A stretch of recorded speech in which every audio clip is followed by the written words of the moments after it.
Hello, this is Yvette with Honey Deep, Honey Wide, with this week's episode of 7 Minutes to Insight, where I pool one of my fortunes that I've written since the last winter solstice, and I talk a little bit about the insight that I'm receiving about it right now, which could be very different from the insight that I received about it when I wrote it originally.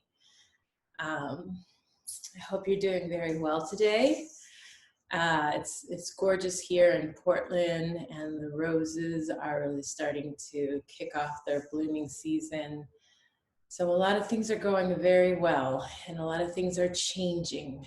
And my work has just been opening myself up to receiving dynamic changes and receiving all the good things that want to come to me. So I hope you're doing the same. I hope you're preparing yourself for all the changes that are coming and being open to greater and greater possibility.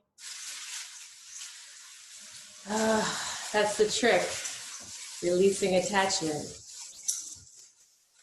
Releasing attachment to an outcome, at the same time setting your goals and intentions on the way you want to feel in your life, on the things you want to create, on the things you want to give. Today's fortune.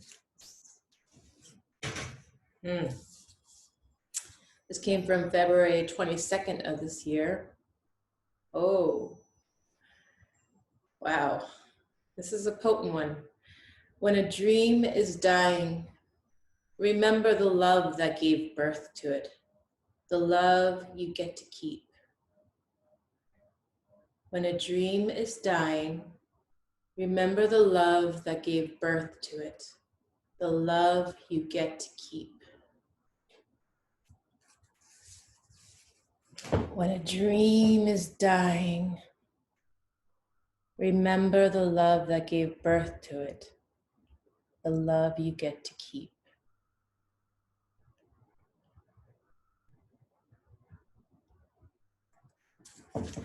Yes, that's very potent. I actually do kind of remember what was happening at the time of writing this. Relationship was coming to an end, and I was realizing it. I really wasn't ready to face it at the time completely. I still had hope and attachment to it, but I could feel that I could see the signs, and I could feel how, like, oh, this isn't really showing me that it has what it takes to go the course, to be the kind of partnership that I want to grow into long term. It was showing me the things that were showing up in our relationship was showing me that it had a lot of things that just weren't going to work. And so at the same time, I wasn't really ready to let go of the relationship, and I still was going to keep on trying.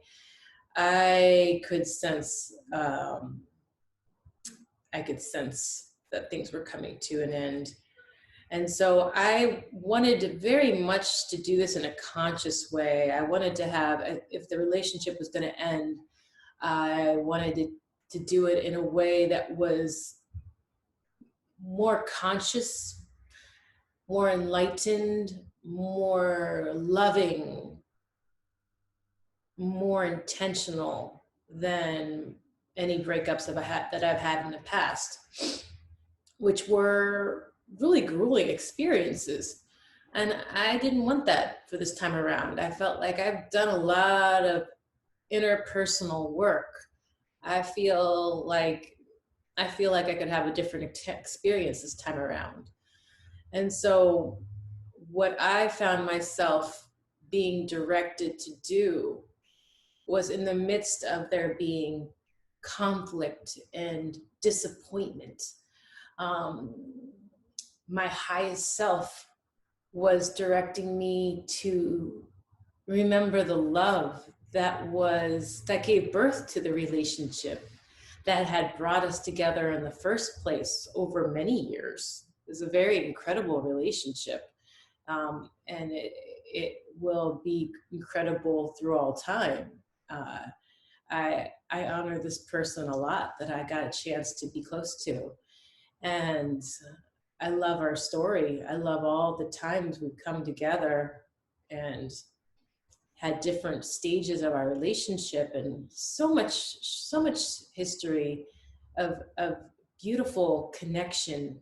And I found him so inspiring in my life, and creative, and totally out of the box.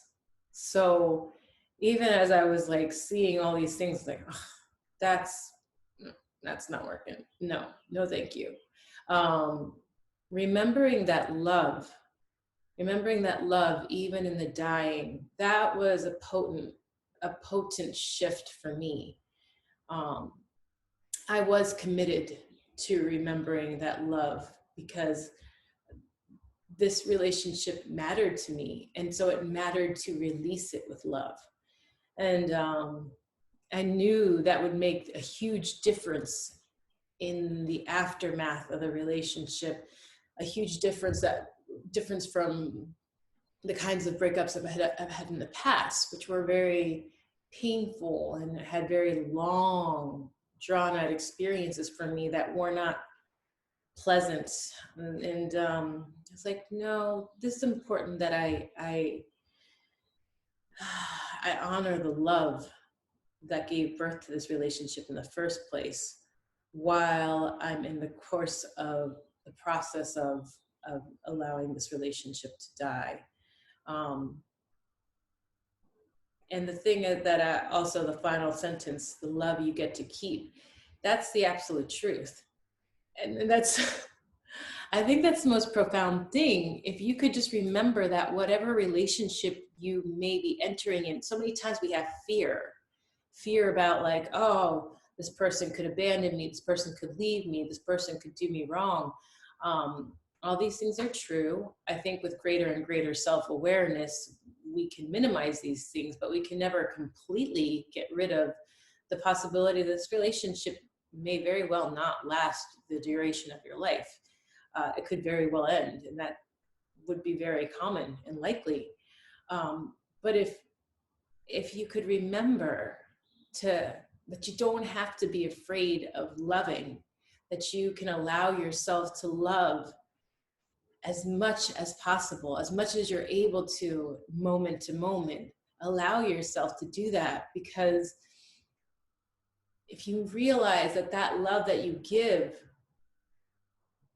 that is your essential truest self, and that doesn't disappear with the person. The person moves on with their life, they continue with their journey. You may or may not talk with them afterwards, but the love that you felt for them, and probably will always feel for them if you truly love them, that's yours. That's yours. And just because they leave, and even if you never talk to them again, they don't take that from you. They don't take that from you. And what an empowering thing that is, when you can bless that person, even in the midst of like disappointment or fights, just bless them for being a part of your life. Like, yeah, I've this particular person, I would get into some real fiery fights with him, and then yeah, a few minutes later, I would just really want to make peace with him, because the final note that I always want to leave with the person I love is that I love you.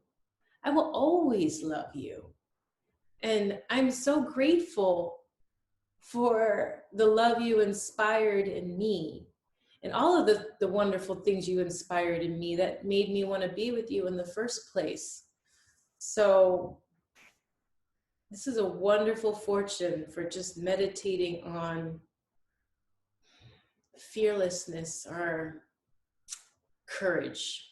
I don't want to say fearlessness necessarily, because it's totally valid to have fears, and it can even be very helpful to you to have fears about whether or not somebody is worthwhile or correct to be entering deeper relationship with. But courage, I'm talking about courage in the face of fears. To have courage, because even if you end up not together, you could still have a very powerful, transformative experience that leaves you in a state of gratitude. And that's going to enrich you for all the relationships in your life and all the relationships yet to come. And most importantly, the relationship you have with yourself. The relationship that you have with yourself. When you love somebody, you can't afford to have that sourness and bitterness continue. You really can. It will poison all of your relationships.